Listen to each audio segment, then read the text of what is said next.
A mother wakes in the dark to the sound of her 10-year-old son screaming. She runs down the hall, struggles with a stranger in the pitch black, and takes a brutal beating. By the time police arrive, her boy is dead, and she is bleeding from a deep knife wound on her arm. Investigators combing the house in Lawrenceville, Illinois, found no clear sign of forced entry, no fingerprints from a stranger, no weapon left behind, and no obvious motive. It was a complete vacuum of traditional evidence, so they turned to the only physical link they had, a handful of tiny red specks on the front of Julie Rea's t-shirt. Analysts specializing in reading blood spatter took the stand. They told the jury those droplets were not a random transfer. The pattern, they argued, was consistent with someone wielding a knife. They testified that the scene had been staged and that there was no intruder. How do you argue with blood? The jury didn't. Julie Rea, a grieving mother who had just survived the worst night of her life, was sentenced to 65 years in prison. Bloodstain pattern analysis looks like the hardest of hard science, all lasers, strings, and precise angles. It creates the impression that the blood itself is testifying. But that sense of absolute, objective certainty can become the most dangerous element in the room. To understand how this happens, you have to look at what analysts actually do. They measure the size and shape of a stain, looking at tiny spines and tails on the edges of a droplet. From there, they calculate the angle it struck from and map the specific trajectories to deduce how fast the blood was moving and where the blow originated. There is a quiet catch that rarely gets mentioned in front of a jury. Blood transferred by simple contact, like cradling a wounded child, can look identical to the high-velocity impact spatter caused by a stabbing. Different events leave the same physical marks. For decades, nobody actually tested these analysts against known patterns, the way you would test a real science.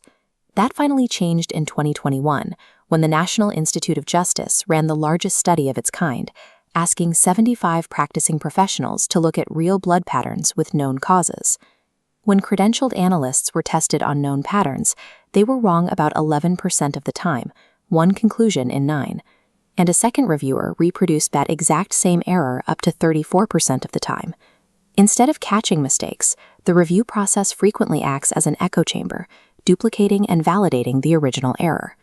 The consistency of these errors stems from the mechanics of human perception, even in a lab filled with trained experts. Researchers studying forensic decision-making have identified a psychological force called confirmation bias. Knowing a detective's theory in advance changes what an analyst sees. An experiment tested this pull. Researchers gave examiners skeletal remains to assess for biological sex. With no extra information, 31% concluded the bones were male. Given context suggesting the victim was male, that conclusion climbed to 72%. Told the victim was female, 0% saw a male skeleton, the exact same bones. Now apply that effect to something as ambiguous as a spray of dried blood. An investigator's initial hunch creates a story, and the ambiguous drop of blood is transformed into proof of a murder weapon to fit it. Human bias functions like an invisible infection. It quietly steers trained professionals to fit physical evidence into a predetermined narrative without them ever realizing it. 2 years after Julie Rea was convicted, a confessed serial killer on death row began to describe crimes he had committed across the country.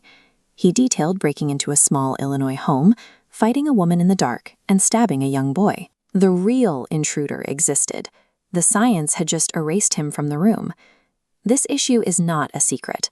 In 2009, a landmark National Academy of Sciences report directly warned the justice system about bloodstain pattern analysis. They stated that the discipline rested more on subjective judgment than on any firm scientific footing. Yet in courtroom after courtroom, judges keep admitting it. Overturning it now would mean reopening countless cases and questioning decades of convictions. The justice system prefers the resolution of a verdict over the deep, unsettling discomfort of uncertainty. The risk lies in the performance of certainty, a professional authority delivering a flawed guess that a jury mistakes for truth.